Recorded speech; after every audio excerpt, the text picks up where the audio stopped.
네, 오늘도 우리 하나님 말씀을 듣는 모든 분들께 하나님 나라의 의와 기쁨과 평강이 가득하기를 예수님의 이름으로 축복합니다. 자, 오늘 말씀 보면은 예수님께서 나를 따르라 라고 말씀을 하십니다. 우리는 이 땅에 살아가면서 많은 사람들은 자신이 따라가는 것이 있습니다. 어떤 사람들은 돈을 따라서 가기도 하고, 어떤 사람들은 권세를 혹은 명예를 따라서 가기도 합니다. 그리고 어떤 사람들은 가족들과 다른 사람들을 따라서 가기도 하고, 또 어떤 사람들은 자아를 따라서 가기도 합니다. 그러나 우리가 믿는 예수님은 오늘 말씀에 너는 나를 따르라 라고 말씀하고 있습니다. 오늘 본문의 말씀에 보면은 예수님을 따르겠다 라고 하는 두 명의 사람들이 나오죠. 또한 또 실제로 예수님을 따라가는 그 선지자의 모습들이, 제자들의 모습들이 대조적으로 나타나는 본문의 모습을 봅니다. 오늘 본문 말씀을 통해서 우리가 예수님을 따른다는 것, 예수님의 제자로서 예수님을 따라간다는 것이 어떤 의미인가, 그것에 대한 목적이 무엇인가, 또 무엇을 우리가 결단하며 나가야 될 것인가에 대해서 살펴보고자 합니다. 우리가 첫 번째로 살펴본 것은 예수님을 따르는 사람들이 있는데, 그들 중에는 자신의 이익을 위해서 예수님을 따르겠다라는 사람들이 있는 것을 봅니다. 18절과 19절 말씀 보면은 예수께서 무리가 자기를 애워싸는 것을 보시고 건너편으로 가기를 명하시니라 라고 먼저 18절의 말씀 봅니다. 예수님께서 이 앞에 보면은 여러 가지 병자를 고치시고 귀신을 쫓아내는 그런 표적과 기적들을 보면서 군중들이 다 우르르 따라갑니다. 예수님을 따라가면은 정말 병도 다 고쳐지고 질병도 없고 평안하겠구나, 그렇게 따라가는 모습을 봅니다. 그때 예수님께서는 그들이 애워싸는 것을 보시고, 그들이 애워쌀 때의 군중들은 뭔가 제자로서 따라가기보다는 예수님께 얻을 이익, 예수님께서 귀신을 쫓아내시고 병자를 고치시는 것을 보면서 예수님과 함께 있으면 병은 안 걸리겠구나, 예수님과 함께 있으면 뭔가 이익이 있겠구나, 그런 모습으로 지금 예수님을 따라가고 있는 것을 볼 수 있죠. 그때 예수님께서는 그들을, 군중들을 떠나서, 애워싸는 군중을 떠나서 건너편으로 건너가자 라고 말씀하십니다. 예수님을 따라갈 때에 건너편으로 건너가자, 이것은 단순히 장수적인 어떤 이동만이 아니라 결단의 모습이죠. 내가 정말 예수님께서 원하시는 예수님의 제자의 삶으로 살 것인가, 아니면 여기에 그냥 예수님께 이익만을 구하는, 그들의 이익만을 구하는 어떤 군중들로 있을 것인가에 대한 결단을 요구하시는 그런 모습을 우리는 볼 수가 있습니다. 그래서 예수님께서는 강 건너편으로 건너가기를 제자들에게 명하시는 걸 볼 수 있습니다. 또 19절 말씀 보면은 예수님을 따르겠다는 사람이 나옵니다. 그 사람이 누구냐면 한 서기관이 나와 예수께 아뢰되 선생님이여 어디로 가든지 저는 따르리이다 라고 말씀합니다. 여러분, 이 서기관은 그 당시 백성들에게 존경받던 그런 지도자, 종교 지도자들이었죠. 종교 지도자였는데 이 사람이 예수님께 나와서 어디로 가든지 저는 따르겠습니다 라고 고백을 하는 모습을 봅니다. 이 사람은 어떤 모습으로 예수님을 따르라고 했을까? 그 예수님의 대답을 보면은 그가 어떤 모습으로, 어떤 의도로 따르려고 했는지 좀 유추가 가능합니다. 20절 말씀 보면은 예수께서 이르시되 여우도 굴이 있고 공중의 새도 거처가 있으되 인자는 머리 둘 곳이 없다라고 말씀하십니다. 서기관이 따르려고 할 때에 어디로 가든지 저는 예수님을 따르겠습니다 할 때에 예수님께서 말씀하죠. 야, 네가 기대하는 게와 다르게 나는 인자는 머리 둘 곳이 없다, 거처할 곳이 없다, 그렇게 말씀하시면서 예수님을 따라가는 길이 외롭고 또 정말 고통스럽고 어려운 길이다 라는 것을 말씀하고 있습니다. 그러면은 이 서기관은 어떠한 기대로 예수님을 따르려고 했을까요? 서기관은 예수님께서 기적과 표적을 일으키는 모습을 보면서 이분이 메시아가 아닐까라고 생각을 했을 겁니다.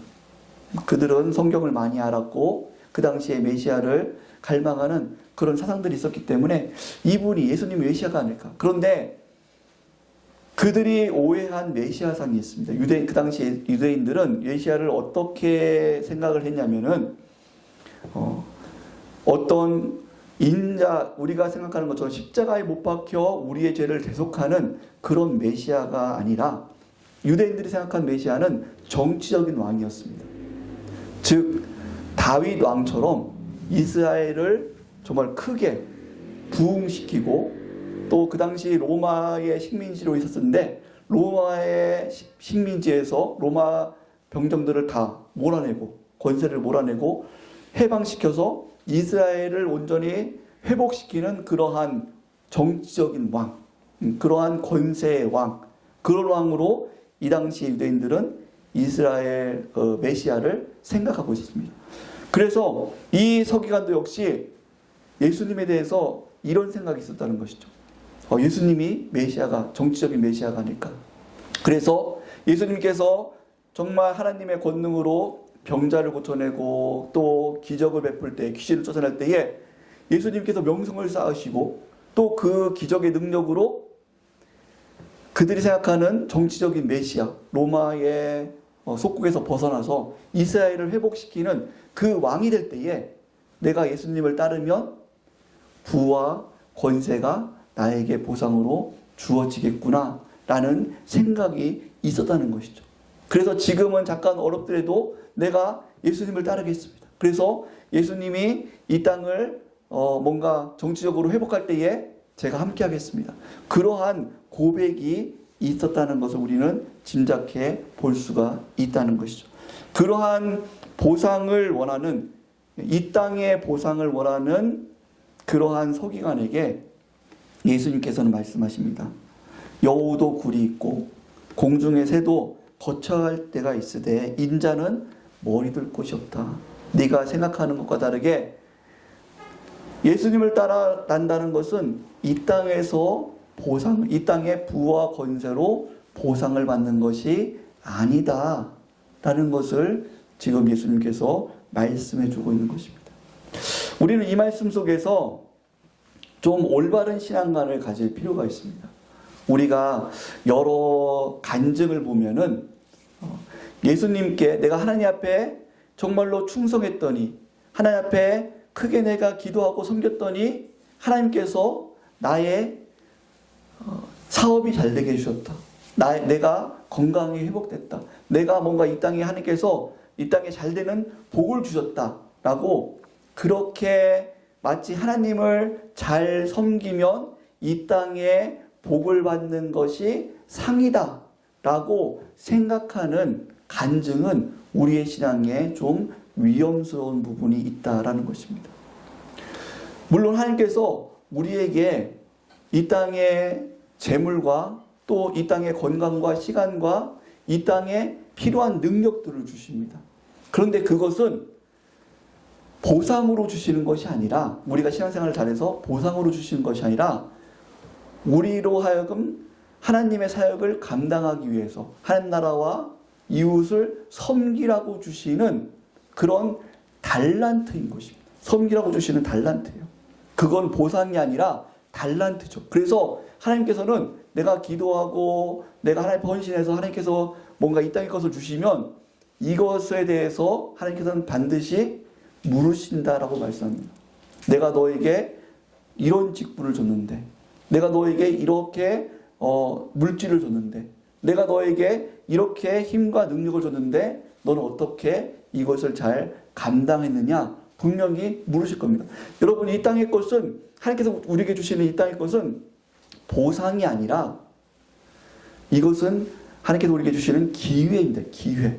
직분도 그렇고 또 어떤 물질적인 것이나 여러 가지 필요한 능력을 주시는, 이 땅에 주시는 것은 보상이 아니라 하나님을 섬기기 위한, 섬길 수 있는 기회로 주신 것이다 라는 것을 여러분은 잘 기억을 해야 됩니다. 그런데 많은 분들이 안타깝게 이 서기관처럼 마치 내가 이 땅에 지금 예수님을 잘 섬기면 이 땅의 부와 권세와 이 땅이 내가 원하는 것으로 하나님께서 채워주신다. 그걸 상으로 주신다라고 기대하면서 예수님을 따르려고 하는 그러한 오류가 있다는 것입니다.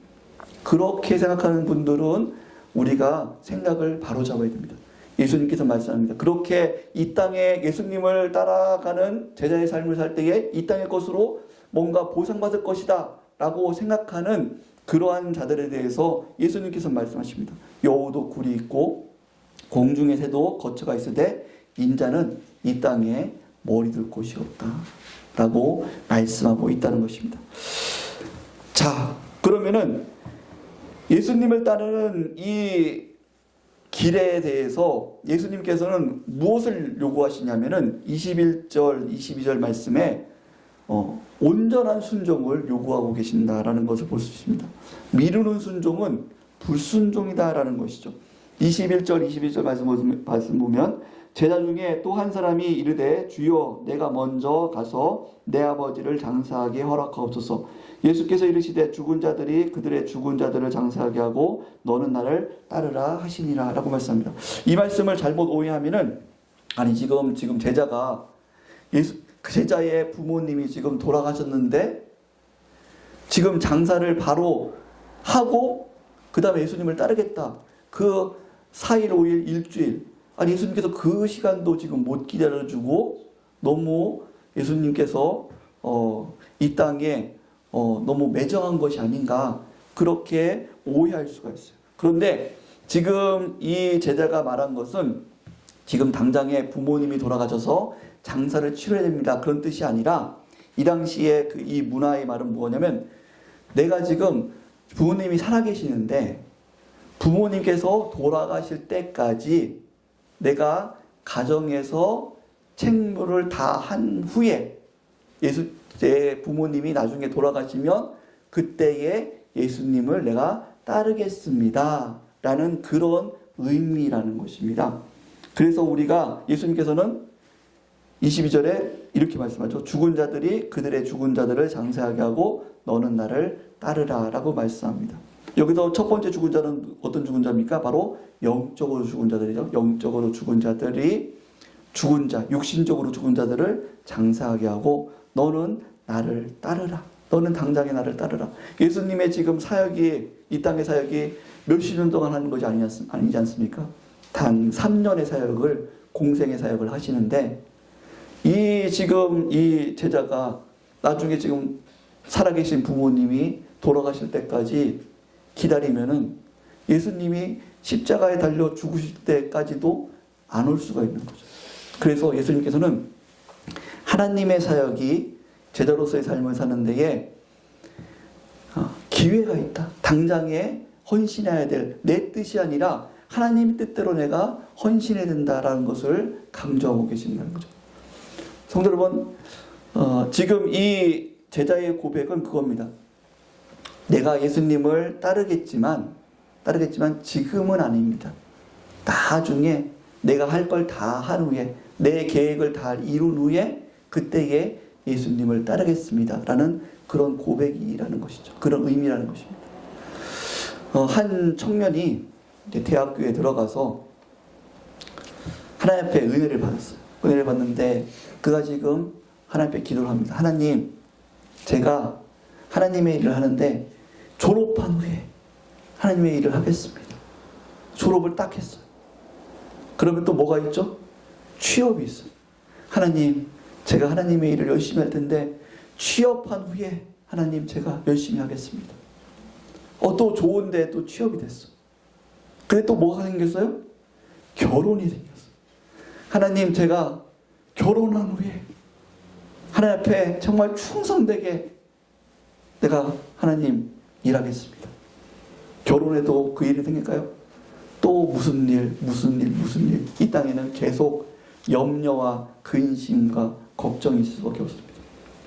성도 여러분, 우리가 예수님을 따른다고 하는 것은 내 뜻대로 살아간다는 것이 아니라 자기를 부인하고 자기 십자가를 지고 하나님께서 원하시는 대로 최선을 다해서 최선을 다해서, 내가 할 수 있는 최선을 다해서 지금 해야 될 것을 하는 것, 그것이 바로 예수님을 따르는 길이라는 것입니다. 성도 여러분, 군중들과 서기관들은 예수님을 애워싸고 또 예수님을 내가 서기관이 따르겠습니다 할 때에 그 중심은 하나님이 중심이기보다는 자기의 이익이 중심이었던 것을 볼 수 있습니다. 자신의 이익을 위해서 예수님을 따르는 것이 이 땅에 뭔가 부와 권세와 이런 보상이 있을 것이다. 자신의 뜻을 이루는 데에 하나님께서 도와주실 것이다. 라는 이러한 의도로 예수님을 따르려고 했습니다. 그때 예수님께서는 말씀하시죠. 인자를 따르는 것은 이 땅의 부와 권세와를 보상으로 얻기 때문 아니다. 오히려 인자를 따르는 것은 이 땅의 외로운 삶이고 또 고통과 어려움과 정말 한 알의 밀알이 썩듯이 썩어야지 열매를 맺듯이 그 한 알의 밀알이 썩는 고통이 있는 것, 이것이 바로 예수님을 따르는 제자의 삶이다. 그리고 하나님께서 우리에게 주시는 보상은 이 땅의 것이 아니라 하나님 나라의 영광에 참여하는, 하나님 나라의 큰 위로와 평강이 있는, 하나님 나라의 큰 칭찬이 있는 그런 영원한 것으로 하나님께서 우리에게 주시는 것이다 라고 말씀하십니다. 찬송도 여러분, 그래서 우리는 이 땅에 예수님을 따라갈 때에 많은 사람들이 오해해서 내가 예수님을 따라가면은, 예수님을 열심히 섬기면 이 땅에 뭔가 보상이 있겠지, 내가 원하는 걸 채워주시겠지 라고 생각하다가 원망과 불평할 때가 참 많이 있습니다. 하나님, 제가 이렇게 하나님 앞에 헌신했지 않습니까? 하나님, 제가 이렇게 하나님 앞에 기도드렸고 이렇게 했는데 지금 저의 삶이 왜 이렇습니까? 왜 믿지 않는 자들보다 더 삶이 더 척박하고 힘듭니까? 라고 원망할 때가 있습니다. 그것은 우리가 예수님을 따르는 이 제자의 삶이 무엇인지 잘 모르기 때문입니다. 하나님께서는 이 땅의 것을, 썩어질 것을 우리에게 보상해 주겠다 말씀하지 않았습니다. 하나님 나라의 영원한 상급, 그 영광으로 보상해 주겠다라고 말씀합니다. 그 영광에 참여하는 자가 하겠다라고 말씀하십니다. 그래서 우리는 예수님을 따른다고 하는 것은 이 땅에 뭔가 보상을 위해서 따르는 것이 아니라 하나님을 기쁘게 해드리기 위해서 따르는 것입니다. 하나님을, 우리가 예수 그리스도를 따라가는 것은, 제자의 삶을 사는 것은 조금이라도 이것이 하나님께서 기뻐하시기 때문에, 이것이 나에게 고통스럽고 이것이 나에게 정말로 힘이 들고 내가 수고하고 헌신하고 나의 것을 내려놔야 되지만, 그럼에도 불구하고 우리가 예수 그리스도를 따르는 것, 이것은 하나님께서 그것을 기뻐하시고 또 하나님께 내가 하나님을 좀 더 어떻게 하면 기쁘게 해드릴까, 그 고백 가운데 나아가는 것, 이것이 바로 예수님을 따르는 제자의 삶인 것을 믿으시기 바랍니다. 그래서 어떻게 보면은 예수님을 따르는 제자의 삶은 정확하게 말하면 하나님께서 주실 상급을 점점 바라보지 않게 되는 것. 하나님께서 주실 어떤 상급보다는 그냥 하나님을 기쁘게 해드리고 싶은 것. 내가 이렇게 하면 하나님께서 기뻐하실까? 내가 이렇게 하나님을 섬기면 하나님께서 기뻐하실까? 그냥 하나님을 기쁘게 해드리기 위해서 정말 내가 이 순간순간 최선의 몸부림으로 정말 빛의 자녀로 살려고 최선의 몸부림을 치는 것, 죄와 싸우고 하나님 앞에 나가는 것, 자기 십자가를 정말로 붙들고 이것을 위해서 기도하며 나가는 것, 이렇게 하면 하나님께서 기뻐하시겠지, 하나님의 영광 받으시겠지, 이것을 소원하며 나가는 것, 이것이 바로 예수님을 따르는 제자의 삶이다 라는 것을 성경에서는 말씀하고 있습니다. 그래서 예수님께서는 그것을 요구하십니다. 너희는 이제 결단하고 나를 따르는 자가 되라. 뭔가 보상을 위한 것이 아니라 너희들 이 욕심을 채우는 것이 아니라 하나님을 나와 함께 하나님을 기쁘게 해드리자. 이거죠. 나와 함께 하나님을 기쁘게 해드리자. 나와 함께 하나님의 영광을 높여드리자. 이렇게 원하는 자들은 나를 따르라 라고 말씀하십니다. 이 예수님의 부르심 앞에 주님, 제가 예수님과 함께 배에 오르겠습니다. 이렇게 고백하고 하나님 앞에 결단하며 나갈 수 있는 우리 성도님들 되시기를 예수님의 이름으로 축복합니다. 기도하시겠습니다.